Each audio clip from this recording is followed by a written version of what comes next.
ꯍꯧꯈꯤꯕ ꯅꯨꯃꯤꯠ ꯈꯔ ꯑꯁꯤꯗ ꯂꯦꯞꯇꯅ ꯅꯣꯡ ꯆꯨꯔꯛꯈꯤꯕꯅ ꯃꯔꯝ ꯑꯣꯏꯔꯒ ꯊꯧꯕꯥꯜ ꯗꯤꯁꯇ꯭ꯔꯤꯛꯀꯤ ꯂꯧꯁꯤꯄꯥꯠ ꯑꯃꯁꯨꯡ ꯈꯔꯨꯡꯄꯥꯠ ꯑꯅꯤꯒꯤ ꯃꯔꯛꯇ ꯏꯁꯤꯡ ꯆꯦꯟꯊꯣꯛꯅꯕ ꯂꯩꯔꯤꯕ ꯏꯁꯤꯡ ꯈꯣꯡ ꯑꯗꯨ ꯇꯦꯛꯆꯝ ꯃꯅꯤꯡ ꯆꯤꯡ ꯅꯤꯡꯈꯥꯏꯔꯛꯄꯗꯒꯤ ꯐꯨꯟꯖꯤꯟꯈ꯭ꯔꯦ꯫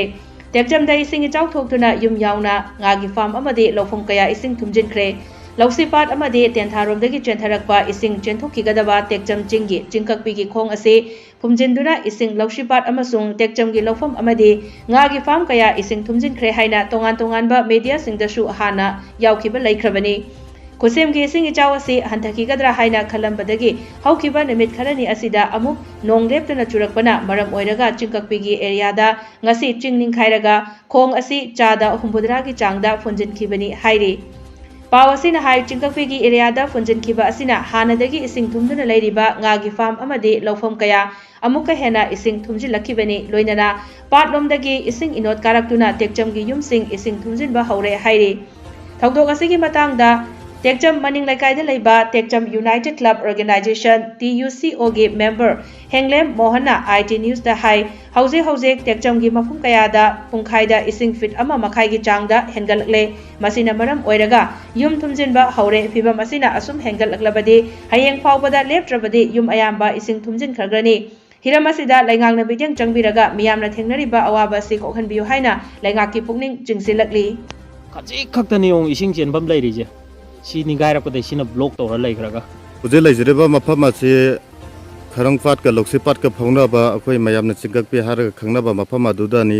ꯍꯥꯏꯔꯤꯕ ꯃꯐꯝ ꯑꯁꯤ ꯅꯣꯡ ꯂꯦꯞꯇꯅ ꯆꯨꯕꯅ ꯃꯔꯝ ꯑꯣꯏꯔꯒ ꯂꯦꯟꯁ꯭ꯂꯥꯏꯗ ꯊꯣꯛꯄꯗꯒꯤ ꯃꯁꯤꯗ ꯆꯦꯜꯂꯝꯕ ꯇꯨꯔꯦꯟ ꯑꯁꯤ ꯑꯩꯈꯣꯏꯒꯤ ꯐꯨꯟꯖꯤꯟꯈ꯭ꯔꯦ꯫ ꯃꯔꯝ ꯑꯗꯨꯅ ꯃꯔꯤ ꯂꯩꯅꯕ ꯗꯤꯄꯥꯔꯠꯃꯦꯟꯠꯅ ꯑꯊꯨꯕ ꯃꯇꯝꯗ ꯃꯤꯠꯌꯦꯡ ꯆꯪꯍꯟꯖꯅꯤꯡꯉꯤ꯫ ꯃꯁꯤꯁꯤꯅ ꯁꯨꯝ ꯐꯨꯟꯖꯜꯂꯒ ꯂꯩꯕ ꯇꯥꯔꯒꯗꯤ ꯀꯛꯆꯤꯡ, ꯏꯔꯪꯕꯟ, ꯁꯣꯔꯥ, ꯄꯥꯄꯥꯟ, ꯂꯪꯊꯕꯥꯟ, ꯇꯦꯛꯆꯝ, ꯁꯥꯄꯝ ꯍꯥꯏꯔꯤꯕ ꯈꯨꯟꯖꯥꯁꯤꯡ ꯑꯁꯤ ꯑꯁꯨꯛꯀꯤ ꯃꯇꯤꯛ ꯑꯋꯥꯕ ꯃꯥꯌꯣꯛꯅꯔꯒꯅꯤ꯫ ꯃꯐꯝ ꯑꯁꯤꯗ ꯌꯣꯛꯄ ꯉꯥꯁꯤꯡ, ꯎꯔꯤꯕ ꯂꯧ ꯂꯧꯕꯨꯛꯁꯤꯡ ꯑꯃꯐꯥꯎ ꯆꯥꯕꯒꯤ ꯐꯤꯕꯝ ꯑꯣꯏꯔꯔꯣꯏ꯫ ꯃꯔꯝ ꯑꯗꯨꯅ ꯃꯔꯤ ꯂꯩꯅꯕ ꯗꯤꯄꯥꯔꯠꯃꯦꯟꯠꯅ ꯍꯥꯏꯔꯤꯕ ꯃꯐꯝ ꯑꯁꯤ ꯑꯊꯨꯕ ꯃꯇꯝꯗ ꯃꯤꯠꯌꯦꯡ ꯆꯪꯉꯒ ꯅꯥꯟꯊꯔꯤꯕ ꯂꯩꯕꯥꯛꯁꯤꯡ ꯑꯁꯤ ꯂꯧꯊꯣꯛꯄꯤꯅꯕ ꯍꯥꯏꯗꯨꯅ मनिंग चिंग हारिबा टेक्चम मनिंग चिंग हारिबसिगा कोई खरुपात का ताइनाबदा लेरिबा तुरेल असि चिंग अनि कारके चिंग सिदे तौथलगा कोई तुरेन जि सेमजबनी तुरेन दो हुजिक चिंग नाकल मा निंखाइरक्तना तुरेन जि फुनबना मरम मोइरेगा अकोई टेक्चम लोम थंगबा साइड सिदा हुजिक इसिंग जि खरुपात का ताइनाबदा लेरंबा हाना बैलेंस लेरंबा इसिंग दो कोई मिनट अनि अहुम जि मनुंगदा